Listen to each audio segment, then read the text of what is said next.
हमारे पास यहाँ पर सवाल में ये कहा गया है कि आपके पास बेसिकली एक दिया हुआ है तो वेज है ऑफ मास m, सही है, और उसके ऊपर एक आपके पास रखा हुआ है तो block of mass m q बराबर 0 इनिशियली, तो रेस्ट से हम लोग उसको रिलीज किए हैं, सही है। और ऑल सरफेसेज आर स्मूथ आपको दे रखा है, तो म्यू बराबर 0 है और म्यू बराबर 0, राइट। अब हमें यहाँ पर ये बताना है कि find the velocity of the block and the ways when the block reaches at the lowest point. हमें यहाँ पर ये बताना है कि find the velocity of the block and the ways when the block reaches at the lowest point, ठीक है। तो फाइनल स्टेट में हमने मान लिया है कि हमारे पास जो वेज है ऑफ मास m, उसका स्पीड है हमारे पास तो v2 इन दी लेफ्ट डायरेक्शन में, और हमारे पास जो ब्लॉक है ऑफ मास m उसका स्पीड है बेसिकली अलोंग द इंक्लाइन है v1, और वो v1 है आपके पास तो with respect to the wedge. Again मैं फिर से बोल रहा हूँ, फाइनल स्टेट में हमने ये मान लिया है कि हमारे पास जो वेज है उसका स्पीड है v2 in the left direction, सही है।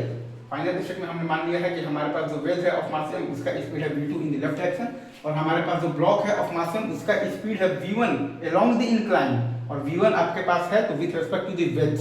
सही है, इजी।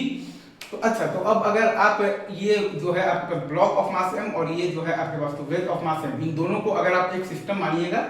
तो ये पूरे सिस्टम पर एक्स एक्सिस के अलोंग अगर आप देखिएगा तो कोई भी एक्सटर्नल फोर्स नहीं है, मतलब कि आप ये पूरे सिस्टम पर एक्स एक्सिस के अलोंग आप लीनियर मोमेंटम कंजर्वेशन लगा सकते हैं। अगेन मैं फिर से बोल रहा हूँ, अगर आप यहाँ पर ये ब्लॉक ऑफ मास m और ये वेज ऑफ मास m को एक सिस्टम मानिएगा तो ये पूरे सिस्टम पर एक्स एक्सिस के अलोंग कोई भी एक्सटर्नल फोर्स नहीं है, तो आप पूरे सिस्टम पर एक्स एक्सिस के अलोंग आप लीनियर मोमेंटम कंजर्वेशन लगा सकते हैं। तो वही लगाए हैं, तो हमारे पास आ गया है m × v2 बराबर m × v1 cos theta minus v2,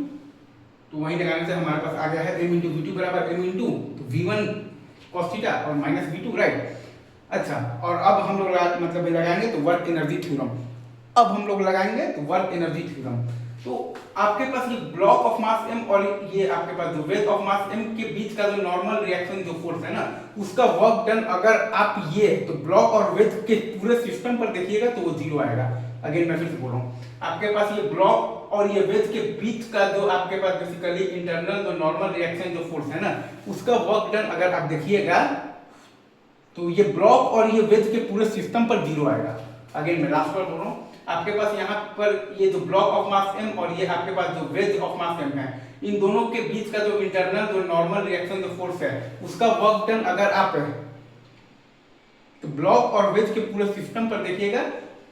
तो वो 0 आएगा, राइट। तो आपके पास खाली एक ही फोर्स का वर्क डन है और वो है आपके पास तो ग्रेविटेशनल फोर्स, तो आपके पास आ जाएगा mgh बराबर half into m into v2h मतलब कि स्क्वायर और plus half into m into तो vmg का होल स्क्वायर। आपके पास खाली एक ही फोर्स का वर्क डन आएगा और वो है आपके पास तो ग्रेविटेशनल फोर्स, तो आपके पास आ जाएगा mgh बराबर, और h आपके पास ये हाइट दिया हुआ है h है, राइट। ये हाइट आपके पास दिया हुआ है कि h है, राइट। तो आपके पास आ जाएगा बेसिकली mgh बराबर आ जाएगा half into m into v2 square और plus half into m into तो vmg का होल स्क्वायर। और आपके पास vmg क्या है, तो vmg है आपके पास वेलोसिटी ऑफ द ब्लॉक जिसका कि मास m है with respect to the ground, तो vmg है आपके पास तो वेलोसिटी ऑफ द ब्लॉक जिसका कि मास m है और with respect to the ground. Again मैं फिर से बोल रहा हूँ, तो vmg है आपके पास तो velocity of the block of mass m तो with respect to the ground, तो vmg है आपके पास तो velocity of the block of mass m तो with respect to the ground, तो वो बराबर है आपके पास तो v1 cos theta minus v2 i cap और प्लस तो v1 sin theta minus j cap. तो vmg आपका बराबर है v1 cos theta minus v2 i cap और प्लस तो v1 sin थीटा तो माइनस j कैप। तो vmg का मॉड अगर आप लिखिएगा तो आपके पास आ जाएगा under root of the v1 cos theta minus v2 का होल स्क्वायर और प्लस तो v1 sin थीटा का होल स्क्वायर। अगर आप यहाँ पर vmg का मॉड लिखिएगा तो आपके पास आ जाएगा अंडर रूट ऑफ द तो v1 cos theta minus v2 का होल स्क्वायर और प्लस तो v1 sin थीटा का होल स्क्वायर, सही है। तो ऐसे आप कर कर आप सारे पैरामीटर्स आप निकाल सकते हैं। आई गेस आपको सब चीज़ समझ में आ गया होगा। अभी रखते हैं यहीं पर, बाकी बातें आगे करें। Thank you very much, love you guys.